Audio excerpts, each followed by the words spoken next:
이 이야기는 서울 강남의 한 아파트 단지에서 일어난 실화를 바탕으로 각색한 것입니다. 10월의 마지막 주말, 가을 햇살이 창문을 통해 스며들어오는 오후였습니다. 최복수는 부엌에서 분주히 움직이고 있었죠. 70이라는 나이가 무색할 정도로 그녀의 손놀림은 여전히 빨랐습니다. 오늘은 아들 김태곤과 며느리 김지현, 그리고 7살 손주 김수혁이 저녁을 먹으러 온다는 날이었거든요. 불고기는 이만하면 됐고 잡채도 거의 다 됐네.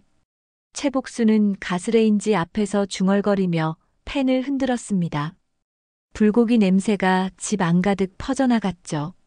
그녀는 이 냄새가 참 좋았어요. 가족들이 좋아하는 음식을 만들 때면 언제나 이런 기분이었습니다. 마치 자신이 세상에서 가장 소중한 일을 하고 있는 것 같은 느낌 말이에요. 냉장고를 열어 깎아둔 배와 사과를 꺼내며 최복수는 미소를 지었습니다. 수혁이가 과일을 얼마나 좋아하는지 알고 있었거든요. 특히 할머니가 깎아주는 과일은 더더욱 맛있다고 했죠. 그런 말을 들을 때면 최복순의 가슴은 따뜻해졌어요. 아, 그런데 지연이는 요즘도 휴대폰만 들여다보려나. 문득 며느리 생각이 났습니다. 김지연은 언제나 무언가에 정신이 팔려 있는 것 같았어요. 가족이 모여 있어도 휴대폰을 손에서 놓지 않았죠. 처음에는 젊은 세대니까 그러려니 했는데 요즘에는 조금 서운한 마음도 들었습니다. 오후 6시 현관문이 열리는 소리가 들렸습니다. 어머니 왔습니다. 김태곤의 목소리였어요. 최복수는 앞치마를 벗으며 현관으로 나갔습니다.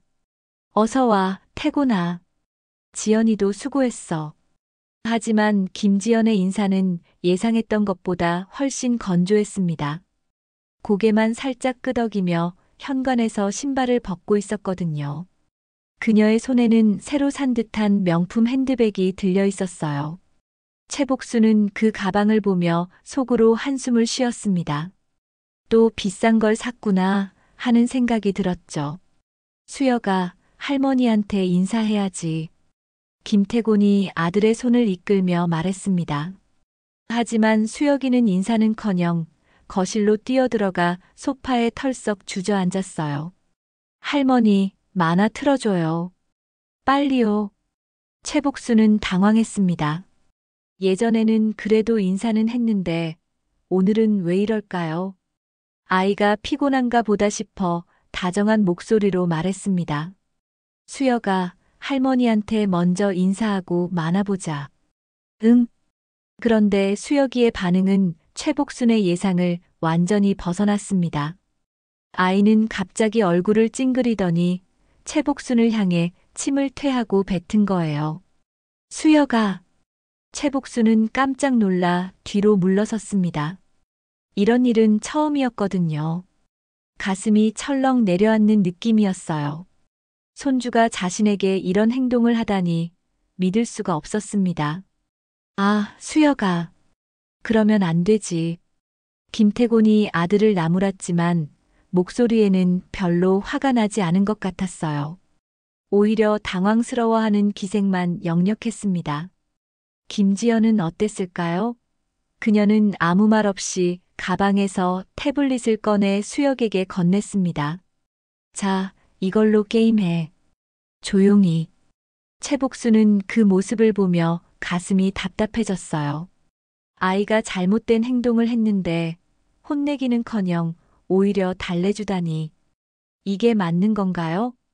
지연아, 수혁이가 할머니한테 미안하다고 해야 하는 거 아니야?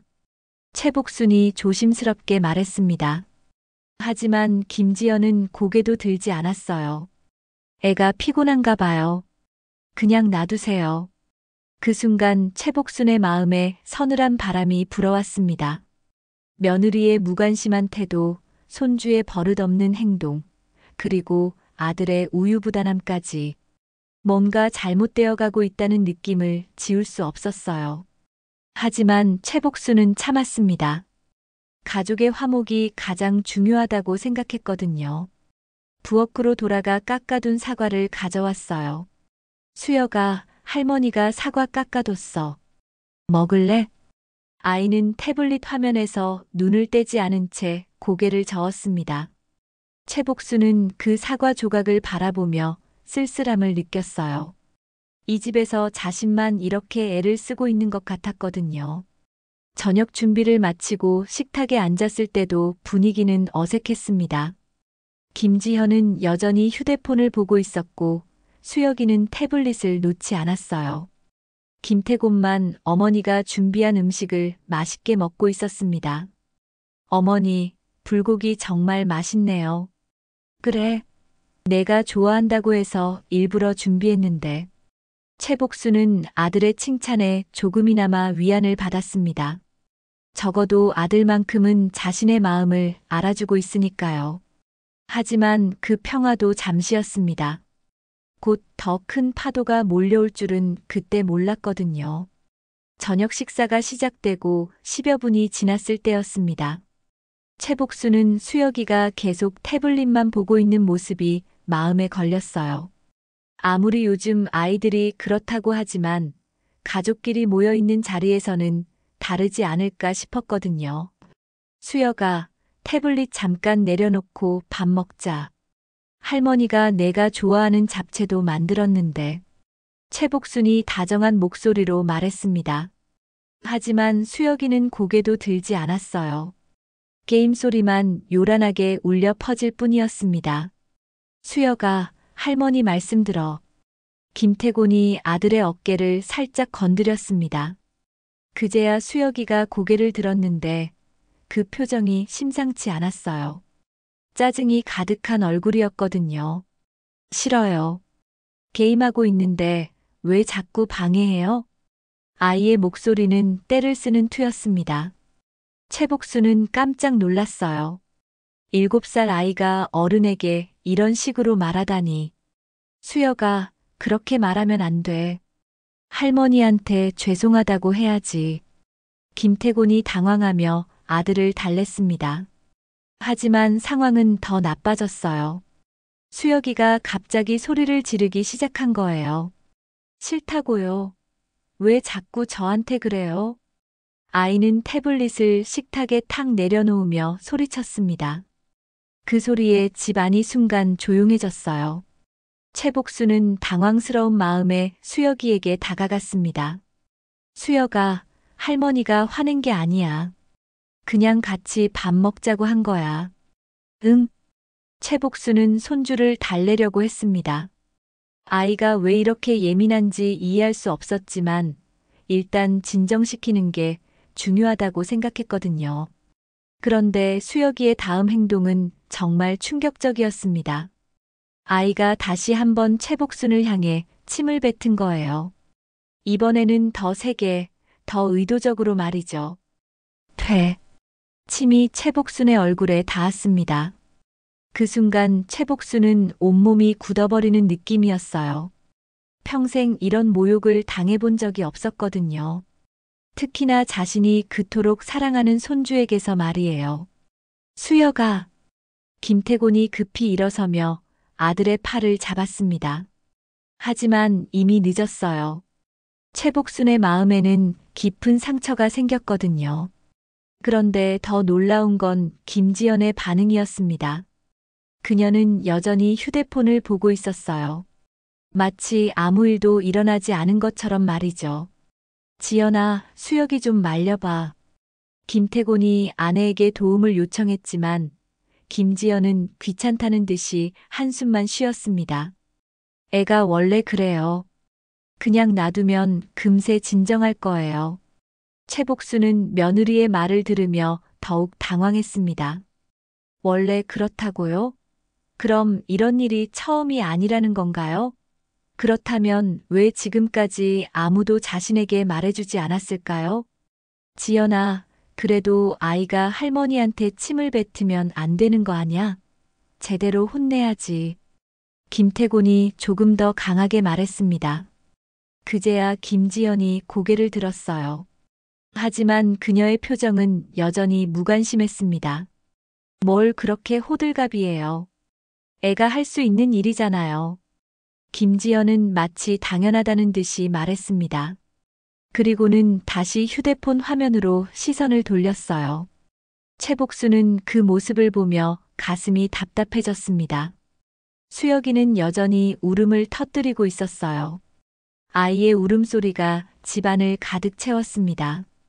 최복수는 그 소리를 들으며 복잡한 기분이었어요. 손주가 우는 건 안쓰럽지만 동시에 그 아이가 자신에게 한 행동을 생각하면 마음이 아팠거든요. 수혁아, 그만 울고 할머니한테 미안하다고 해야지. 김태곤이 아들을 달래려 했지만 수혁이는 더 큰 소리로 울기만 했습니다. 싫어요. 할머니가 나빠요. 게임 못하게 해요.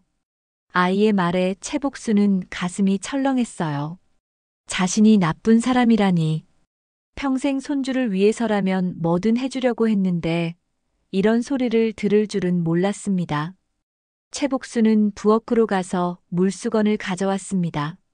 얼굴에 묻은 침을 닦으면서도 마음의 상처는 쉽게 지워지지 않았어요. 거울에 비친 자신의 모습이 초라해 보였습니다.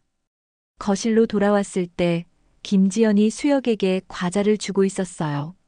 자, 이거 먹고 조용히 해. 그리고는 태블릿을 다시 아이 손에 쥐어주었습니다. 수혁이는 금세 울음을 그치고 게임에 집중하기 시작했어요. 최복수는 그 광경을 보며 허탈했습니다. 결국 아이의 잘못된 행동은 아무런 지적도 받지 않은 채 넘어간 거예요. 오히려 보상까지 받았죠. 어머니, 죄송합니다. 수혁이가 요즘 좀 예민해서. 김태곤이 어머니에게 사과했습니다. 하지만 최복수는 아들의 사과만으로는 뭔가 부족하다는 느낌을 지울 수 없었어요. 괜찮다, 태곤아. 아이가 그럴 수 있지. 최복수는 그렇게 말했지만 속마음은 달랐습니다. 정말 괜찮지 않았거든요. 이런 일이 계속 반복된다면 앞으로 가족 모임이 즐거울 수 있을까요? 저녁 시간이 흘러가면서 분위기는 조금씩 회복되는 것 같았습니다. 하지만 최복순의 마음속에는 작은 균열이 생겼어요. 손주에 대한 사랑은 변하지 않았지만 뭔가 잘못되고 있다는 불안감을 떨칠 수 없었습니다. 저녁 식사가 본격적으로 시작되었습니다. 최복수는 며느리와 손주의 행동에 마음이 불편했지만 가족의 화목을 위해 애써 밝은 표정을 지으려 했어요. 정성껏 준비한 음식들을 하나씩 권하며 분위기를 돌려보려고 했습니다. 지연아, 불고기 좀 더 먹어봐. 태곤이가 어릴 때부터 제일 좋아하던 건데. 최복순이 김지연의 앞접시에 불고기를 올려주었습니다. 하지만 김지연은 젓가락으로 고기를 뒤적이더니 미간을 찌푸렸어요. 어머니, 이거 좀 짜지 않아요? 요즘 짠 음식 먹으면 안 된다고 하던데. 김지연의 말에 최복수는 당황했습니다. 오랫동안 해오던 방식 그대로 만든 건데 갑자기 짜다니요. 그래, 내가 맛을 봤을 때는 괜찮았는데. 그리고 이 잡채도 좀 기름져요. 당면이 너무 불었고요.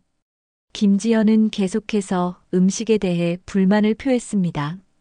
최복수는 점점 얼굴이 굳어갔어요. 평생 요리에 자신이 있었는데 이렇게 면박을 당하니 자존심이 상했거든요. 지연아, 그런 식으로 말하면. 김태곤이 아내를 제지하려 했지만 김지연은 멈추지 않았습니다. 어머니, 솔직히 말씀드리면 요즘 음식 스타일이 너무 옛날식이에요. 젊은 사람들 입맛에는 안 맞아요. 그 순간 최복순의 가슴에 뜨거운 것이 치밀어 올랐습니다. 옛날식이라고요? 자신이 평생 가족을 위해 정성껏 만들어 온 음식을 그렇게 평가하다니. 그럼 내가 만들어 봐. 최복순의 목소리가 조금 차가워졌습니다. 하지만 김지연은 아랑곳하지 않았어요. 저는 요리 안 해요. 요즘은 다 시켜 먹거나 사 먹잖아요. 굳이 이렇게 힘들게 만들 필요 없어요. 최복수는 말문이 막혔습니다. 가족을 위해 정성스럽게 음식을 준비하는 게 힘든 일이라고 하다니 며느리의 가치관이 자신과는 너무 다르다는 걸 실감했어요. 그때였습니다. 수혁이가 갑자기 일어서더니 또다시 최복순을 향해 침을 뱉었어요. 이번에는 더욱 정확하게 최복순의 얼굴을 향해서요. 수혁아. 최복순은 참다 못해 벌떡 일어섰습니다. 그리고는 수혁이의 뺨을 가볍게 한 대 때렸어요. 아주 세게 때린 건 아니었지만 아이를 훈육하는 할머니의 단호함이 담겨 있었습니다. 내가 이렇게 버릇없이 굴면 안 돼. 할머니한테 침 뱉는 게 어디 있어? 수혁이는 뺨을 맞고 깜짝 놀라 울음을 터뜨렸습니다. 하지만 최복수는 이번에는 물러서지 않았어요. 더 이상 참을 수 없었거든요. 지연아, 내가 아이를 제대로 교육시켜야지. 이런 식으로 놔두면. 그런데 그 순간 예상치 못한 일이 벌어졌습니다. 김지현이 갑자기 벌떡 일어나더니 최복순에게 달려든 거예요. 어머니가 어떻게 우리 아이를 때려요? 김지연의 손이 최복순의 뺨을 향해 날아왔습니다. 찰싹 하는 소리와 함께 최복순의 뺨에 따가운 충격이 전해졌어요. 최복순은 믿을 수 없다는 표정으로 김지연을 바라봤습니다. 며느리가 시어머니의 뺨을 때리다니. 이런 일이 실제로 일어날 수 있는 건가요? 지연아. 김태곤이 급히 아내를 말렸습니다. 하지만 이미 돌이킬 수 없는 일이 벌어진 후였어요. 당신 아내가 지금 뭘 한 거야? 최복순의 목소리는 떨리고 있었습니다. 분노와 충격, 그리고 깊은 배신감이 뒤섞인 목소리였어요. 어머니, 죄송합니다. 지연이가 너무 흥분해서. 김태곤이 어머니와 아내 사이에서 우왕좌왕했습니다. 하지만 김지연은 전혀 미안해하는 기색이 없었어요. 흥분해서가 아니에요. 우리 아이한테 손대는 걸 어떻게 가만히 있어요?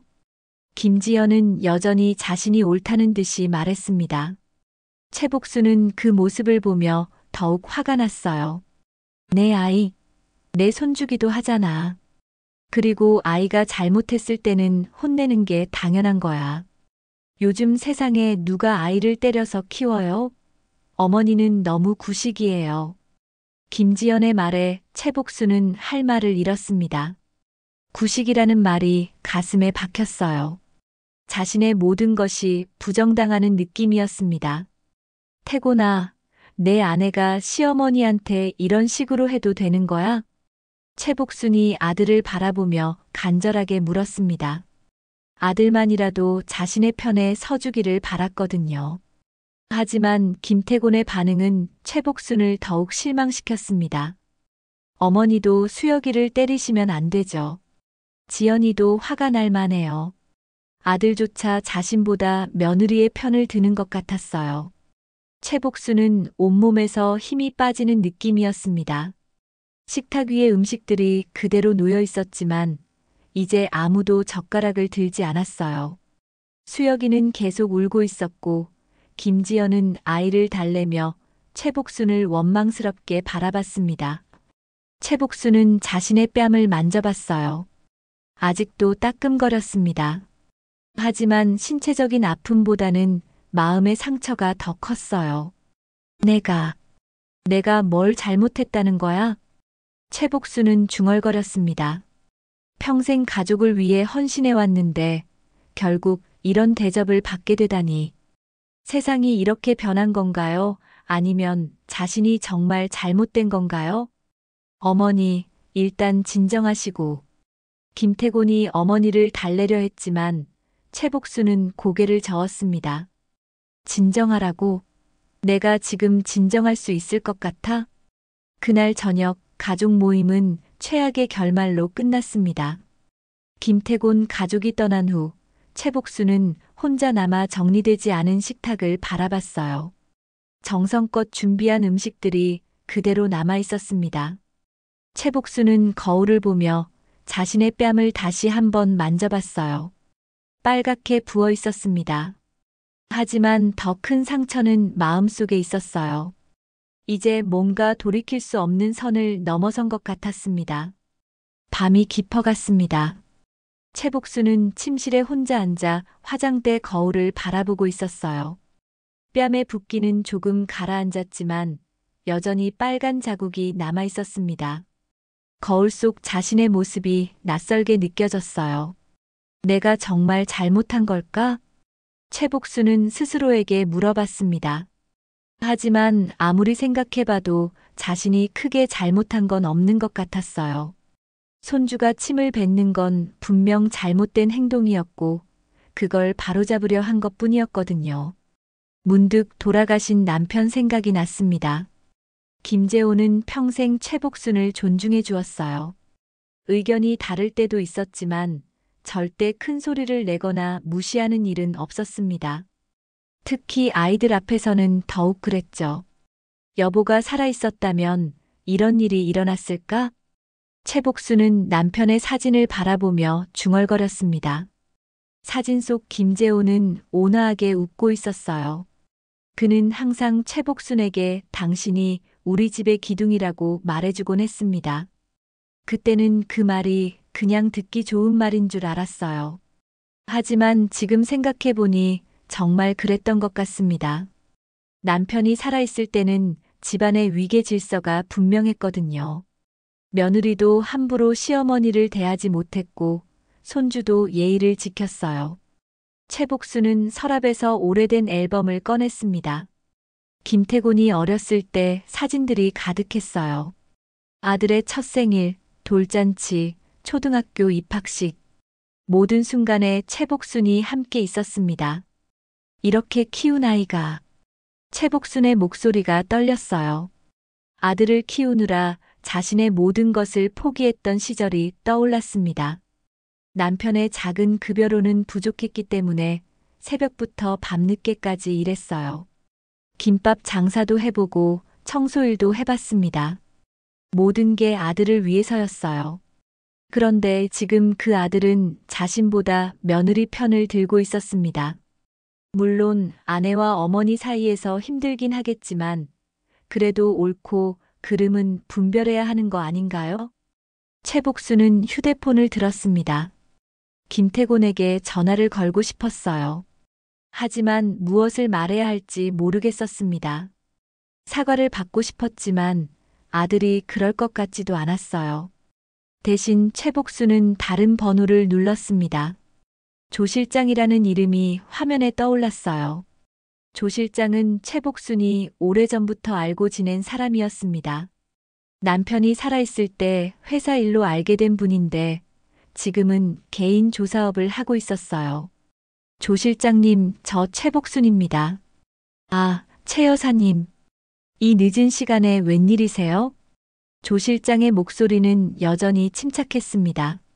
최복순은 잠시 망설이다가 입을 열었어요. 혹시 사람 조사하는 일도 하시나요? 무슨 조사 말씀이세요? 제 며느리 말입니다.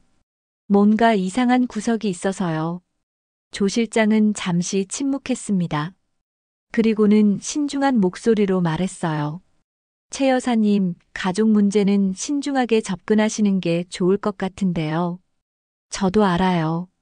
하지만 오늘 일어난 일을 생각하면 최복수는 오늘 있었던 일을 간략하게 설명했습니다.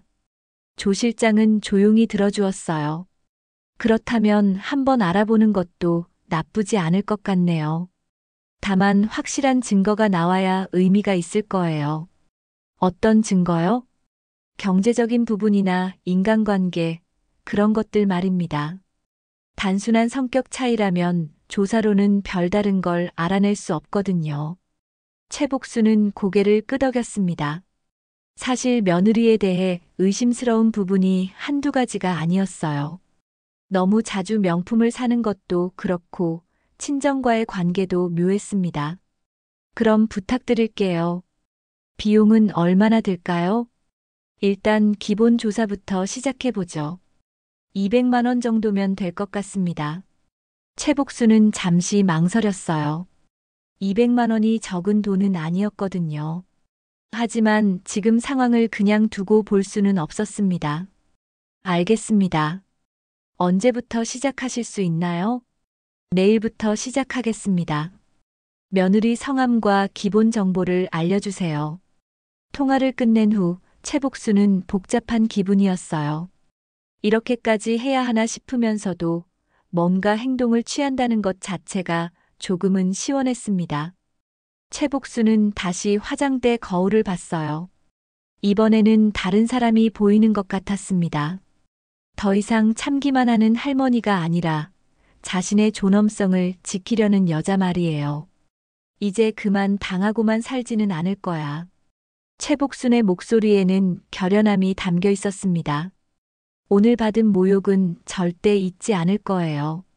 그리고 김지연이 정말 자신이 생각하는 그런 사람이라면 반드시 밝혀낼 작정이었습니다. 밤이 더 깊어갔지만 최복순의 잠은 오지 않았어요. 머릿속에는 온갖 생각들이 맴돌고 있었습니다. 아들에 대한 실망, 며느리에 대한 분노, 그리고 앞으로 어떻게 될지에 대한 불안감까지.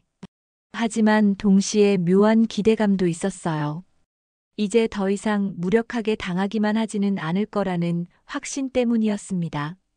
70년을 살아오면서 이런 기분은 처음이었어요.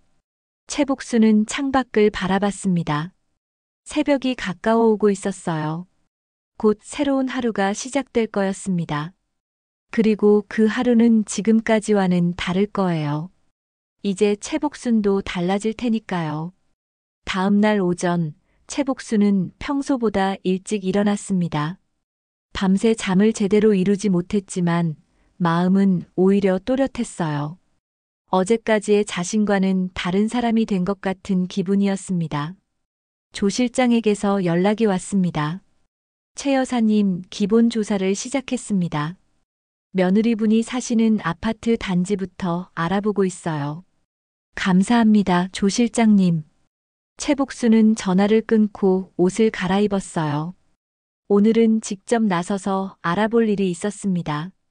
김지연이 어떤 사람인지, 이웃들은 어떻게 생각하는지 궁금했거든요. 김태곤 가족이 사는 아파트는 강남의 고급 단지였습니다. 최복수는 그곳 상가에 있는 떡집으로 향했어요. 떡집 사장님과는 몇 번 인사를 나눈 적이 있었거든요. 어머님, 어서 오세요. 오늘은 무슨 떡을 찾으세요? 떡집 사장 김미경이 반갑게 인사했습니다. 50대 중반의 푸근한 인상이었어요. 아, 특별히 살 건 없고요. 그냥 인사차 들렀어요. 최복수는 자연스럽게 대화를 시작했습니다. 그리고 슬쩍 며느리 이야기를 꺼냈어요. 우리 며느리가 이 단지에 사는데 혹시 아세요? 김지현이라고. 김미경의 표정이 미묘하게 변했습니다. 아, 그분. 알죠. 가끔 지나가면서 봐요. 어떤 분이세요? 이웃들하고는 어떻게 지내나요? 김미경은 잠시 망설이더니 조심스럽게 말했습니다. 그분은 좀 특별하세요. 항상 명품만 들고 다니시고 이웃들하고는 별로 어울리지 않으시더라고요. 명품이요? 네, 가방이며 옷이며 다 비싼 것 같아 보여요. 백화점 쇼핑백도 자주 들고 다니시고요. 특히 백화점 VVIP 카드 같은 것도 보였어요. 최복수는 놀랐습니다. VVIP 카드라니. 그런 등급이 되려면 얼마나 많은 돈을 써야 하는 걸까요? 그런데 남편분은 어떤 일 하세요? 김미경이 궁금하다는 듯이 물었습니다. 최복수는 당황했어요. 아들의 직업으로는 그런 사치를 할 수 없다는 걸 알고 있었거든요. 회사 다녀요. 그런데 그렇게 여유가 있나 봐요? 글쎄요. 저희도 의아해하고 있어요. 이 단지 사는 분들 중에서도 그분처럼 명품만 고집하는 분은 드물거든요. 최복수는 떡집을 나와 아파트 단지 내 커뮤니티 센터로 향했습니다. 그곳에서는 주민들이 요가나 독서 모임을 했거든요. 혹시 김지연이 참여하는 활동이 있을까 싶어서였어요. 커뮤니티 센터 데스크에서 일하는 박수진 씨에게 물어봤습니다. 김지현 씨가 여기 프로그램에 참여하나요? 아니요, 한 번도 본 적 없어요. 신청한 적도 없고요. 그럼 다른 주민들하고는 어떻게 지내는지 아세요? 박수진은 고개를 저었습니다. 저희가 알기로는 별로 이웃들과 교류하지 않으시는 것 같아요. 단지 내 모임이나 행사에도 참여 안 하시고요. 최복수는 점점 의문이 커졌어요. 이웃과 전혀 어울리지 않으면서 혼자 무엇을 하고 있는 걸까요? 집으로 돌아온 최복수는 휴대폰을 꺼냈습니다. 요즘 젊은 사람들은 모두 SNS를 한다고 들었어요. 혹시 김지현도 하고 있을까요? 최복수는 김태곤에게서 들은 기억을 더듬어 김지현의 이름으로 검색해 봤습니다. 다행히 아는 사람이 도와줘서 인스타그램이라는 걸 찾을 수 있었어요. 김지현의 계정을 찾았을 때 최복수는 깜짝 놀랐습니다. 온통 명품 사진뿐이었거든요. 샤넬 가방, 루이비통 지갑, 에르메스 스카프.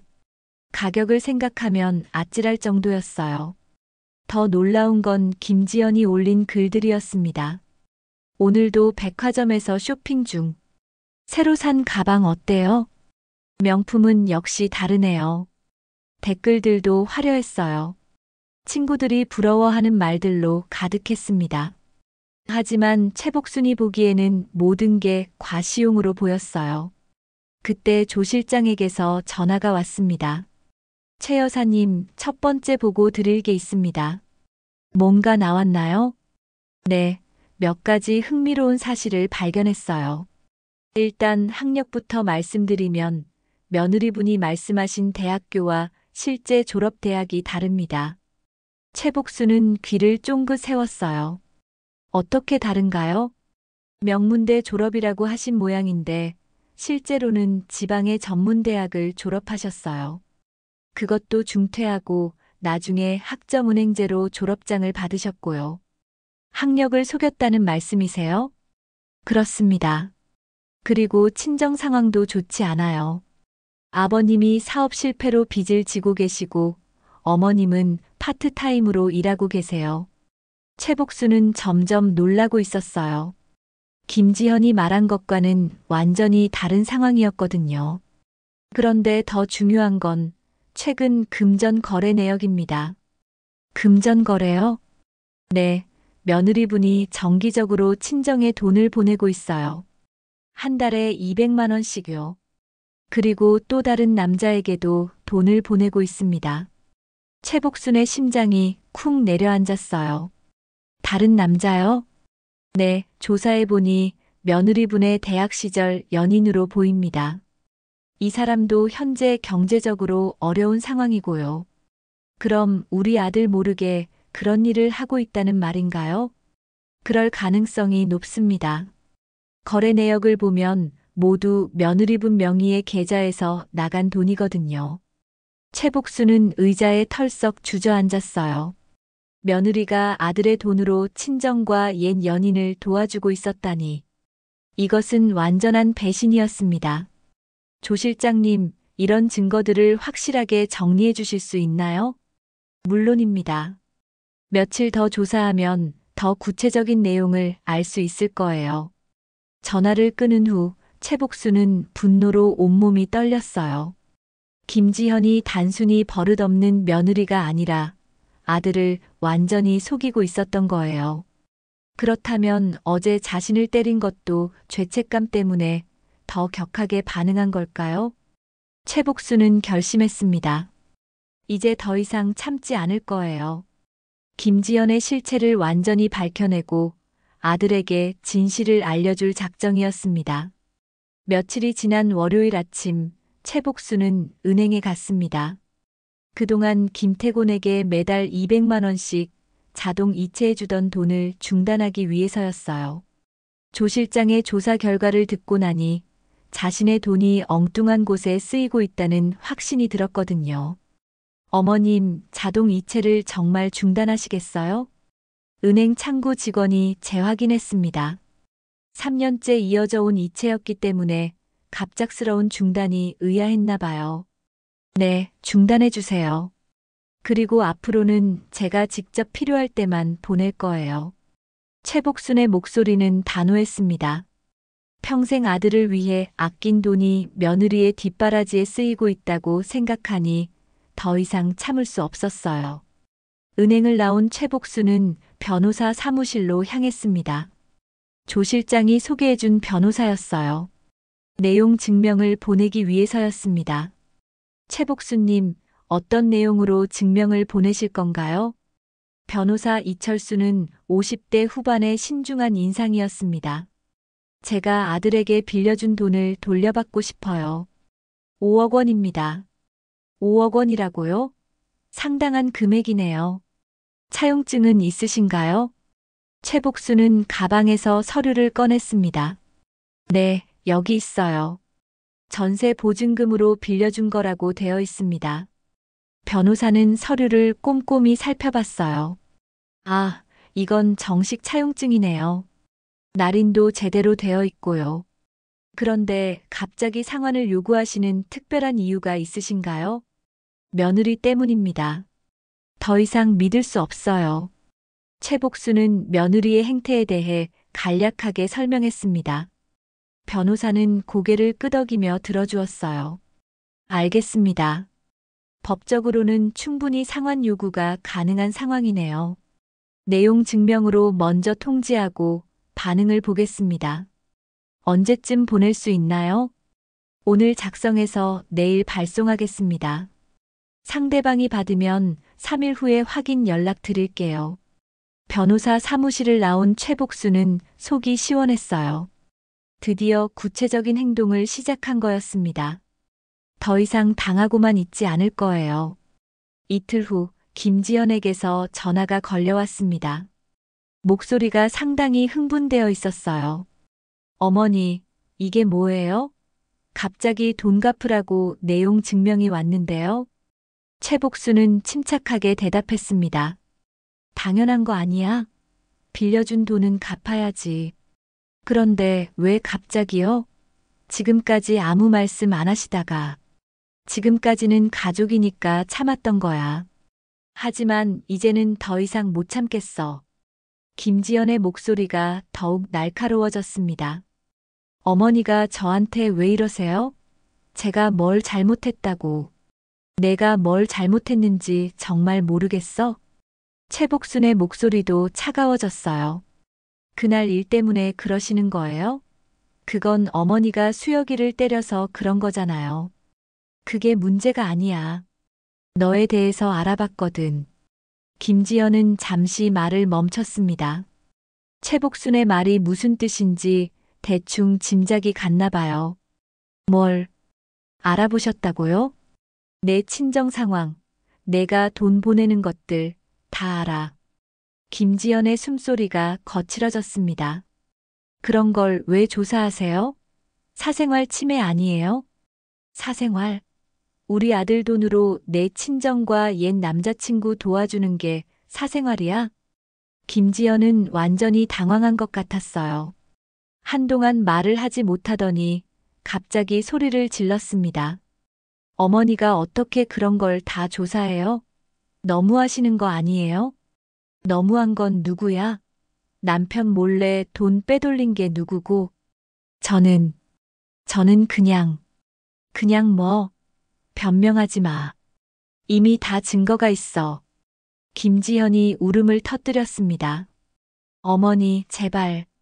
태곤이한테는 말하지 마세요. 내가 왜 말하지 말아야 해?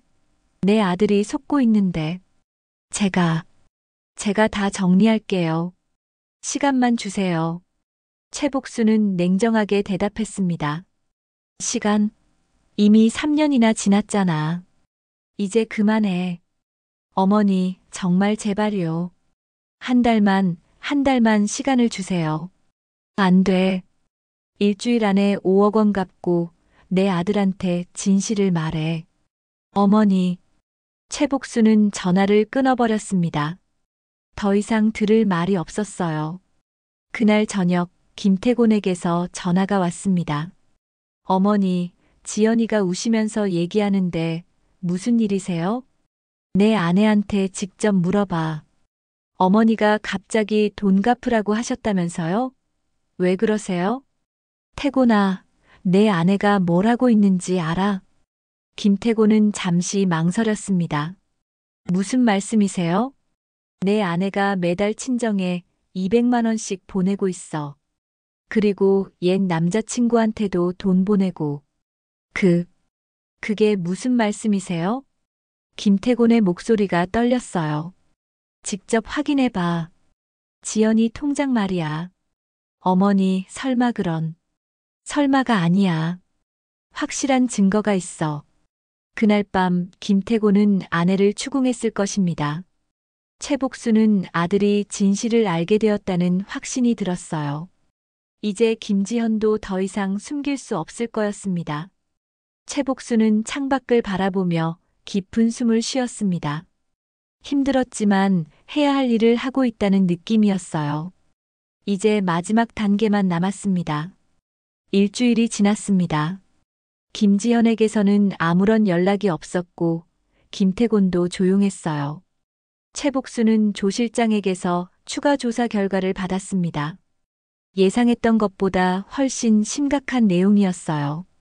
최 여사님, 며느리분의 금전 거래를 더 자세히 추적해 봤습니다. 조 실장의 목소리는 심각했습니다. 어떤 내용인가요? 친정에 보낸 돈이 3천만 원이 넘어요. 그리고 옛 남자친구에게 보낸 돈도 2천만 원 정도 됩니다. 총 5천만 원이 넘는 금액이에요. 최복수는 깜짝 놀랐어요. 생각했던 것보다 훨씬 큰 돈이었거든요. 그리고 더 중요한 건 이 옛 남자친구와 최근에도 만나고 있다는 겁니다. 만나고 있다고요? 네, 지난주에도 강남의 한 카페에서 만났어요. 사진도 찍어뒀습니다. 조 실장은 휴대폰으로 사진을 보여줬습니다. 김지현이 낯선 남자와 카페에서 대화하고 있는 모습이었어요. 둘의 표정이 심각해 보였습니다. 이 남자는 누구예요? 박민수라는 사람입니다. 30대 후반이고 현재 사업을 하고 있는데 잘 안 되고 있어요. 빚도 상당히 있고요. 최복수는 사진을 보며 분노가 치밀어 올랐어요. 결혼한 여자가 옛 연인과 이런 식으로 만나다니. 며느리가 남편한테 뭐라고 하고 나간지 아세요? 동창 모임이라고 했답니다. 하지만 실제로는 이 남자하고만 만났어요. 최복수는 결심했습니다. 이제 김태곤에게 직접 말해야 할 때였어요. 그날 오후 최복수는 김태곤에게 전화했습니다. 태곤아, 잠깐 집에 올 수 있어? 어머니, 무슨 일이세요? 요즘 지연이가 많이 힘들어해서. 그 얘기하려고 부르는 거야. 꼭 와야 해. 김태곤의 목소리는 피곤해 보였어요. 알겠습니다. 퇴근하고 갈게요. 저녁 7시쯤 김태곤이 도착했습니다. 얼굴이 많이 상해 있었어요. 어머니, 요즘 집안이 너무 어수선해서 힘들어요. 앉아라, 태곤아. 너한테 보여줄 게 있어. 최복수는 조 실장이 정리해준 자료들을 식탁에 펼쳤습니다. 금전 거래 내역, 사진들, 그리고 각종 증거 자료들이었어요. 이게 뭐예요, 어머니? 김태곤이 서류들을 보며 물었습니다. 내 아내가 뭘 하고 있는지 보여주는 거야. 최복수는 차근차근 설명하기 시작했습니다. 김지연의 학력 위조, 친정 상황, 그리고 금전 거래 내역까지. 김태곤의 얼굴이 점점 굳어갔어요. 어머니, 이런 걸 왜 조사하셨어요? 왜? 내 아들이 속고 있는데 가만히 있어야 해? 하지만 이렇게까지. 태곤아, 너 이거 봐. 최복수는 김지현과 박민수의 사진을 보여줬습니다. 이 남자가 누군지 아니? 김태곤은 사진을 자세히 들여다봤어요. 그리고는 얼굴이 하얗게 질렸습니다. 이게 언제 찍은 사진이에요? 지난주야. 지연이가 동창 모임 간다고 하고 나가서 이 남자하고만 만났어. 김태곤은 의자에 털썩 주저앉았습니다.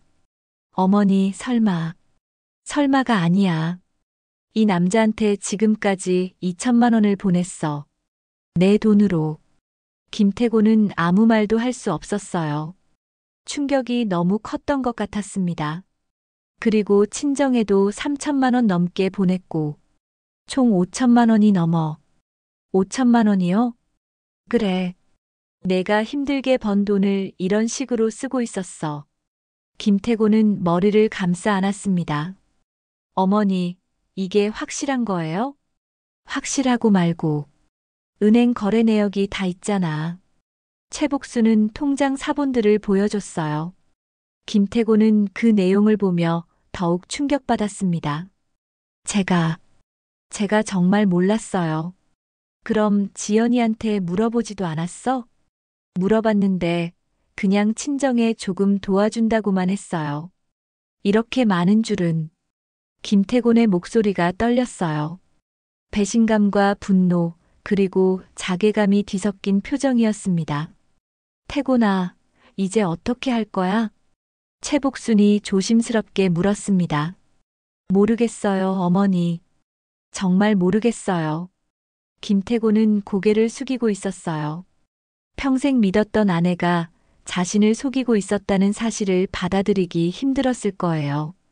지연이하고 직접 얘기해 봐야겠어요. 그래, 그렇게 해. 하지만 태곤아, 이제 더 이상 속으면 안 돼. 네, 어머니. 김태곤은 자료들을 다시 한번 살펴봤습니다. 그리고는 깊은 한숨을 쉬었어요. 어머니, 제가 너무 무능했나 봐요. 무능한 게 아니야. 너무 착했을 뿐이야. 최복수는 아들을 위로했습니다. 하지만 동시에 이제는 단호해져야 한다고 생각했어요. 태곤아, 어머니가 빌려준 돈도 생각해 봐야 해. 네, 알고 있어요. 그런데 지금 당장 갚으라는 게 아니야. 하지만 지연이가 이런 식으로 돈을 쓰는 한 더 이상 지원할 수는 없어. 김태곤은 고개를 끄덕였습니다. 당연하죠, 어머니. 그날 밤 김태곤은 집에 돌아가서 아내와 진지한 대화를 나누었을 것입니다. 최복수는 이제 마지막 결말이 다가오고 있다는 걸 느꼈어요. 긴 싸움의 끝이 보이기 시작했습니다. 일주일 후 최복수는 김태곤과 김지연을 집으로 불렀습니다. 마지막 대면을 위해서였어요. 조 실장이 정리해준 모든 증거 자료들을 식탁에 깔끔하게 정리해뒀습니다. 오후 3시 김태곤 부부가 도착했습니다. 김지연의 얼굴은 창백했고 김태곤은 지친 표정이었어요. 지난 일주일 동안 두 사람 사이에 많은 일이 있었을 거라는 걸 짐작할 수 있었습니다. 앉아라, 둘 다.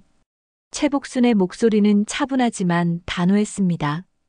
김지연은 고개를 들지 못했고 김태곤만 어머니를 바라봤어요. 오늘 부른 이유는 다들 알고 있을 거야. 최복수는 식탁 위의 서류들을 가리켰습니다. 지연아, 이제 더 이상 거짓말은 통하지 않아. 김지연이 떨리는 목소리로 말했습니다. 어머니, 제가 말하지 마. 이미 다 조사했으니까. 최복수는 첫 번째 서류를 집어들었어요. 먼저 학력부터 얘기해보자. 명문대 졸업이라고 했지? 실제로는 지방 전문대 중퇴 후 학점은행제로 졸업장 받았더라. 김지연의 얼굴이 더욱 하얗게 질렸습니다. 그 다음은 친정 얘기야. 부모님이 유복하다고 했지? 아버지는 사업 실패로 빚더미에 앉아 있고 어머니는 파트타임으로 겨우 생계 유지하고 있더라. 김태곤이 아내를 바라봤어요. 배신감이 가득한 눈빛이었습니다. 그리고 이게 제일 중요한 부분이야. 최복수는 은행 거래 내역을 펼쳤습니다. 친정에 3,500만 원, 옛 남자친구 박민수에게 2,300만 원, 총 5,800만 원을 보냈더라. 우리 태곤이 번 돈으로. 김지현이 울음을 터뜨렸습니다. 어머니, 제발. 제발은 무슨 제발이야? 3년 동안 내 아들을 속이고 돈을 빼돌렸으면서. 최복수는 사진을 꺼냈어요. 그리고 이건 뭐야? 동창 모임 간다고 거짓말하고 옛 남자친구하고 만나는 거. 김태곤이 주먹을 꽉 쥐었습니다. 지연아, 이게 정말이야? 김지연은 대답하지 못했어요. 모든 증거가 눈앞에 있으니 부인할 수도 없었습니다. 어머니, 저는 그냥 뭐, 변명하지 마. 최복수는 내용 증명 사본을 꺼냈습니다. 5억 원 상환 요구는 여전히 유효해. 그리고 이제 선택지를 주겠어. 김지현이 고개를 들었어요. 선택지요? 첫 번째는 태곤이와 이혼하고 조용히 사라지는 거야. 그럼 내가 빼돌린 돈의 일부는 내가 정리해 줄게. 김지연의 눈이 커졌습니다. 두 번째는 이 모든 걸 언론에 제보하는 거야. 학력 위조, 횡령, 불륜까지. 어떤 기자들은 이런 이야기를 아주 좋아하더라. 김태곤이 놀라며 어머니를 봤어요. 어머니, 언론까지는. 태곤아, 너는 조용히 있어. 이건 나와 지연이 사이의 문제야. 최복수는 김지연을 똑바로 바라봤습니다. 어떻게 할 거야? 김지연은 한참 동안 말이 없었어요. 그리고는 떨리는 목소리로 말했습니다. 이혼하면 정말 돈 정리해 주실 거예요? 내가 거짓말해 본 적 있어? 친정 빚 3천만 원은 내가 정리해 줄게. 대신 완전히 사라져야 해. 김지연은 김태곤을 바라봤습니다. 하지만 김태곤은 고개를 돌렸어요. 태곤아, 지연아, 나도 더 이상은 못하겠어. 김태곤의 목소리는 지쳐 있었습니다. 3년 동안 나를 속였잖아. 어떻게 이런 일을 할 수 있어? 미안해, 태곤아. 정말 미안해. 미안하다고 해서 해결될 일이야? 김태곤이 일어섰습니다.